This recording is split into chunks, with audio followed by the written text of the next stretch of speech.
Assalomu alaykum Moskva shahrida yurgan yurtdoshlar. Mana Moskvadan O'zbekistonga navbatdagi avtobusimiz ketyapti. Kimda kim Moskvadan O'zbekistonga ketmoqchi bo'lsa, ekranga ishonarli nomerlarimizni qo'yib qo'yamiz. Bemalol aloqaga chiqishingiz mumkin, aka-ukalar. Kimda kimi dokumenti muammosi bo'lsa, kimda kimi Zolotoy koronadan qarzi bo'lsa, o'zimiz qo'ldan kelgancha yordam berib olib ketamiz, aka-ukalar. Avtobusimizning narxi Moskvadan Toshkentgacha 4000 rubl, aka-ukalar.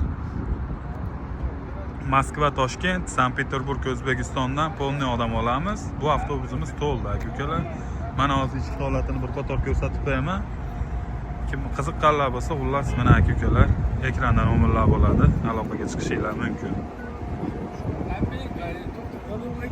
Bismillahirrohmanirrohim. Avtobusimiz mana вообще komfort. Kanyorlar ishlayapti.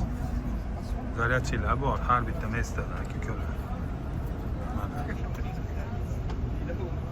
Toshkentga qarab yo'lga chiqyapmiz.